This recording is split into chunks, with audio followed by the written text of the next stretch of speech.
everybody. Welcome back to POVincent, my little segment here on the Review of the Nerds channel where I, Vincent, talk about, well, whatever I want as long as it pertains to nerdom. So, Deadpool. Damn, that movie was good. If you guys have not seen our movie review of it, please check it out. We'll leave a link down in the description. Deadpool has really changed things up now. It is one of the, apparently, the most successful R-rated films now in cinematic history.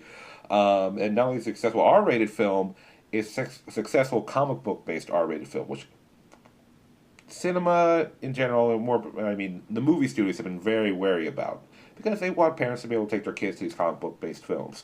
But let's first give a little credit where credit is due.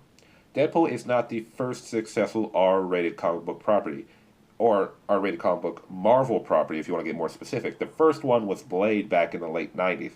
Now, Blade got away with the R rating because, well, one, I think most people didn't know that Blade was a Marvel Comics character.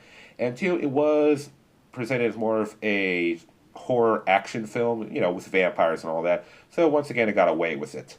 But I just wanted to give Blade and everybody involved in that a quick little shout out. So, let's move on to how Deadpool has changed things. The next Wolverine movie, which will be Hugh Jackman's last, is reportedly now going to be R-rated because of the success of Deadpool, which is great, because the last one, the Wolverine that took place in Japan, was intended to be an R-rated film. If you have the DVD or the Blu-ray of that film, and you haven't checked out the deleted scenes, check them out now. They are severely bloody, and tons of swearing and cursing and all that good stuff.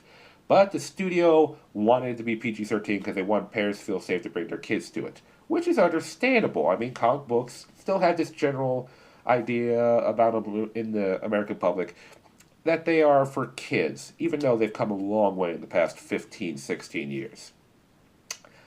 And I think it's really great. I love how the next Wolverine movie apparently is going to be rated R. I think that really fits his character, and it'll only help boost the quality of the film.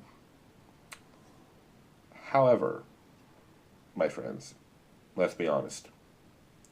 Can we not all see this? Can we not all see how this is going to get abused a bit, or possibly? All right.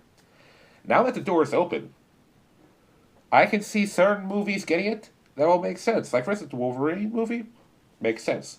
If they ever bring back Ghost Rider, bring him back to the big screen, which personally I would personally like to see that because I think it is a really cool and interesting character. If you actually got a decent writing team and especially a decent director behind it, I think a good Ghost Rider film could be just around the corner.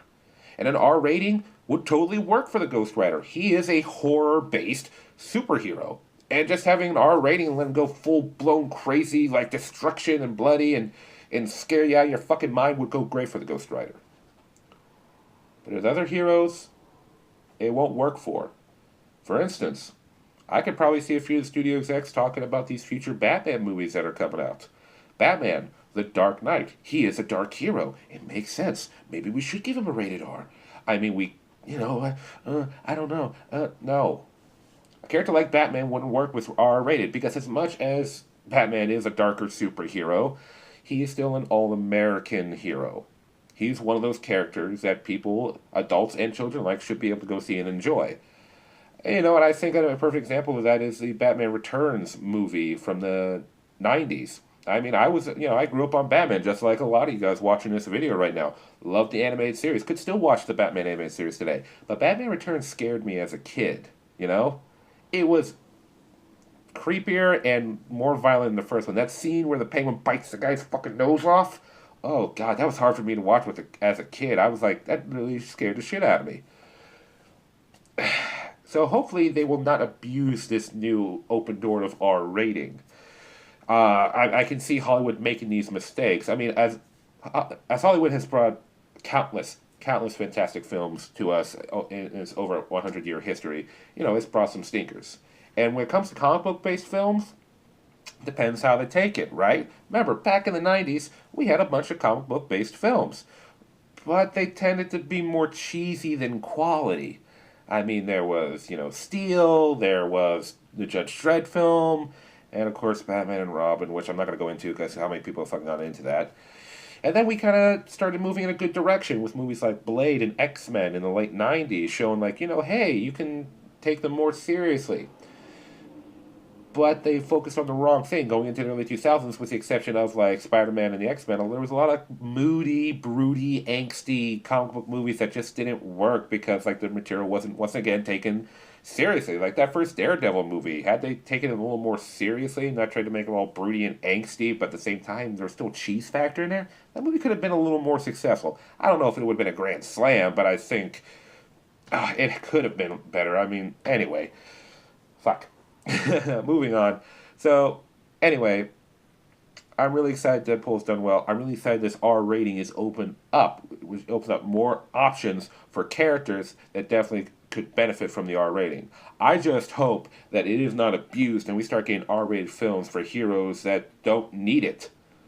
I mean, who knows? We could get a Captain America movie where he's back in the war or something, and they want to make it R rated because war is deadly and R rated, but it wouldn't work because he's fucking Captain America.